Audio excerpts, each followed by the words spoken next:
Hello, everyone, and welcome back to the Geek Branch podcast. Sorry about that. They were giving me another hard time about how I pronounce things before we started recording. We didn't do anything that time. That was purely you and your wife. Yeah. Well, you know, when y'all don't pick on me, someone's got to. So we are talking about some more Taku talk. We are going to discuss about how one of the fairy tale producers is interested in seeing if animes are popular on Google Stadia. So, as you know, a lot of times when it comes to American companies, when it comes to these more experimental services, they're more on board with trying this stuff out, whereas Japanese companies are not going to usually take a chance on this stuff because it gives, in their opinion, their brand a bad name or it tarnishes them in some form or fashion. Well, they're more conservative and they value reputation more. Yeah. So, what do y'all think? Do you think that Japanese games will actually do good on the Stadia? The Stadia is actually a pretty good format for their game type. But as to whether or not it'll actually ever make it onto Stadia, I think it's kind of unlikely. It's a very Americanized company. I can't imagine It crossing the bridge to Japan. Yeah, it's like it's like pulling teeth to get a Japanese company to go over to Xbox, let alone a company like Google. Yeah, who's known to help China. Yes. So if Stadia was a product of Sony, then we wouldn't be having this conversation. But because it's Google, yes.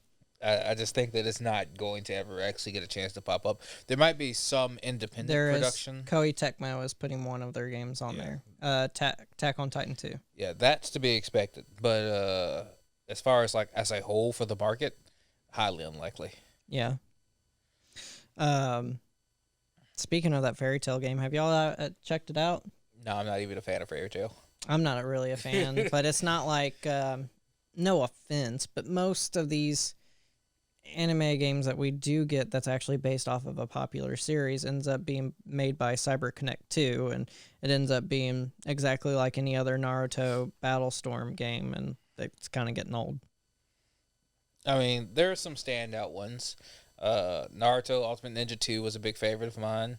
Was that the one where Gaara was on the main cover page? It was on the GameCube. Yeah, it's in the main roster. It was I think GameCube and PS2. Yeah, that was one of the few ones I actually owned. The JoJo Fighter one was pretty freaking fun, though. That's the first time we've actually gotten JoJo as a game in that format.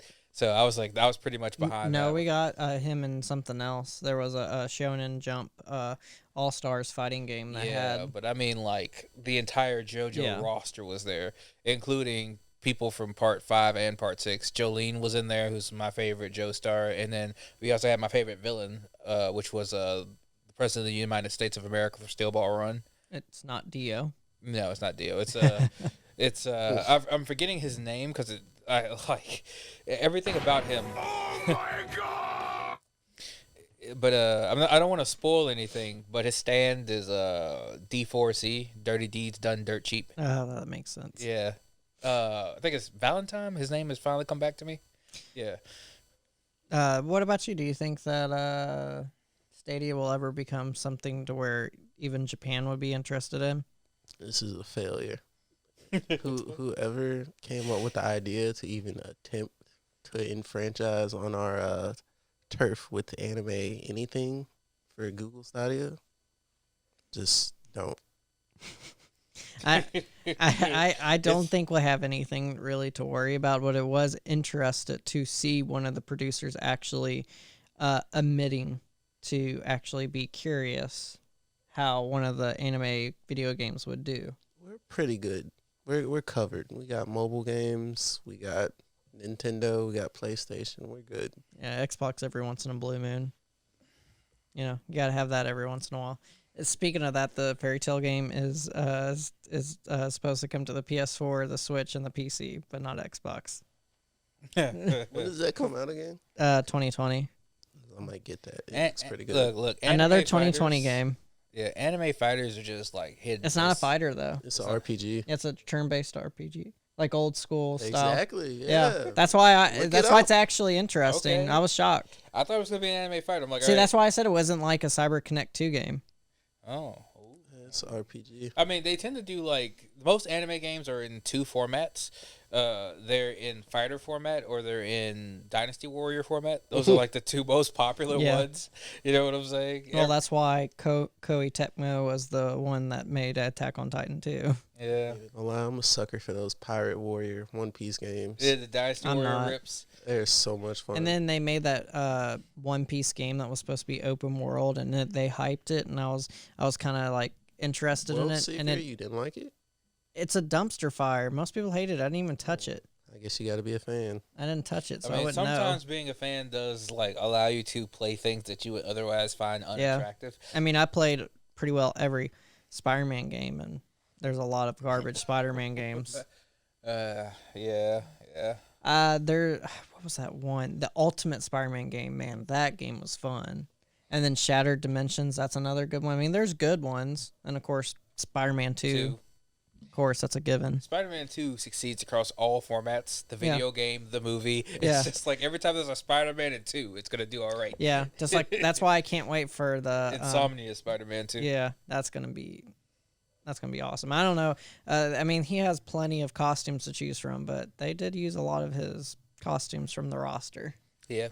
But it's fine. But, Yeah. But as far as like a Japanese company taking the leap of faith and seriously investing in Stadia and Google, If they're not willing to do it, Microsoft, they're not going to be willing to do it with Google. It's not likely in any form or fashion. They would have to throw a lot of money. Just ball yourself up and throw yourself in the trash can. Well, I mean, we all know what's going to happen to Google Stadia in 2 years from now. If it, I'll That's give it not a year and 6 months. it's a gimmick, and it's not a gimmick made by freaking Nintendo, so it's probably gonna die horribly. well, I mean, they are putting money into a studio, so I feel like it'll last longer than a year, at least 2. They'll come out with at least one game from that studio. No one will be playing Google Stadia anymore, and then they'll get rid of the company. Dead on arrival. Yep. I'm calling it now. You'd be surprised though, because like I go onto the Stadia page, and there is a lot of people that, for whatever reason, are really excited about it. A lot of people excited about the Connect for Xbox, and you see how that turned out. Yeah, that was pretty dead. People were not really excited about Connect once they realized how it was like monitoring you and stuff like that. Well, we Americans, we love our privacy. They detected I remember when it first came out, and it detected a person's cat as another individual, and it unlocked the Xbox. The Kinect was such a garbage product. I never had one, actually. Like, I didn't buy an Xbox One until they stopped making you buy a Kinect with it, which I was very glad about, because it was a waste of time. That's the reason why I wasn't actually that. I made the hop as far as consoles was concerned to PlayStation because of the Kinect. That whole E3 that year was like the whole reason why so many people were like, okay, like people that were like pro Xbox, like jumped ship and went over to PlayStation. If I had to buy a console, it was not going to be the Xbox. The game-breaking moment was when PlayStation made their last-minute little video before their E3 little conference, where it's literally one of their workers showing how they share games, and it's a physical disc where he's passing it to his friend, and it's just like the slap in the face to Xbox. Savagery. It was like gloves are off, like it's game over, and then Xbox had to like completely redo their stuff. Yep. Thanks to all that. That goes down in gaming history. It That is does. one of the most raw moments ever. Yeah, I'm really hoping that we have a moment like that where people, one of the companies makes fun of Google Stadia. I'm waiting for it. Well, I mean, Xbox is going to beat them in the streaming market anyways. I mean, they already have an ecosystem that's created, and you can play your Xbox games on your Xbox, or if you want to, then you can play on their cloud system. It's not forcing you to just be on the cloud. This thing is not giving you options. It's forcing you into a service that not everybody wants. Choices are king. Yes. That's why I think Xbox has a brighter future than a lot of people realize, because they realize they need to give gamers a choice. Yeah, they're making a comeback. Yeah, they're making a comeback. I don't think that they'll overtake PlayStation with the next uh, uh, gaming wars, but I don't think they view it as a war with them anymore. I think they realize what works for them, and they're not trying to compete with PlayStation the same way as they were before. Yeah, it's gonna be more equal next generation. Yeah. I can already tell. Yeah. And then as far as Google Stadia, even though they're owned by Google, they're going to be like the ugly kid that the kids Stepchild. that keeps the kid in the basement that no one wants ever to come out and no one wants to tell is of existence. That's what Google Stadia is going to become, because it's going to be such an embarrassment to the gaming community. I would hate to be that guy. You talking about games or whatever, and everybody's like, "Yeah, what do you play on?" You're like, Google Stadia.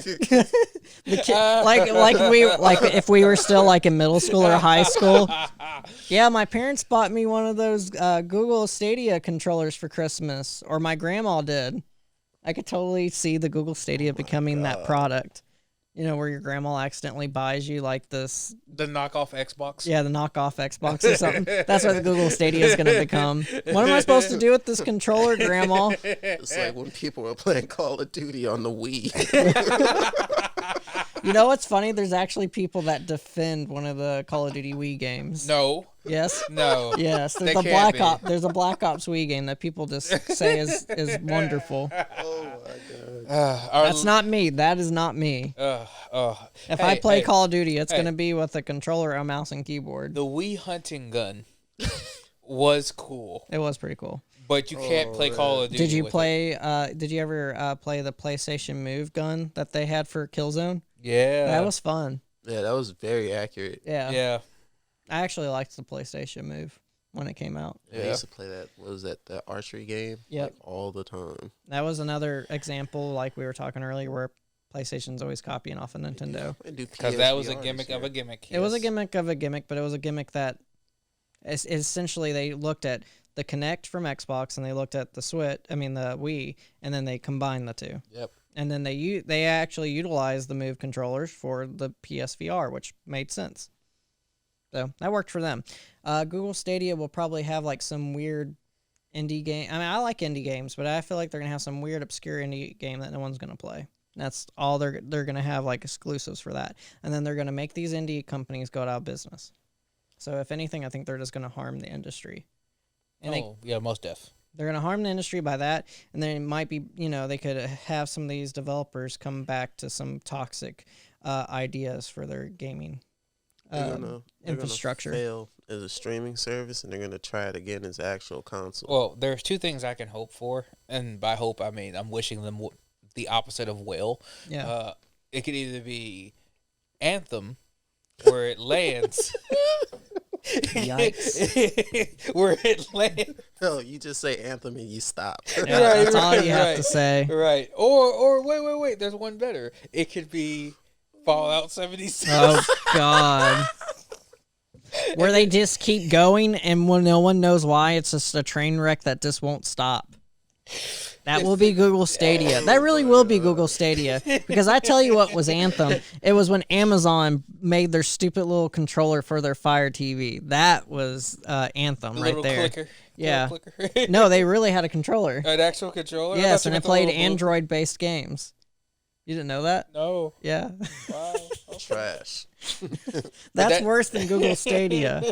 At least Google put a little bit more effort than that. Hot trash. Yes. Oh. Yeah, they don't need to touch anything anime related Yeah. ever. I don't think they will. I think they know they're an American company. It won't work for them.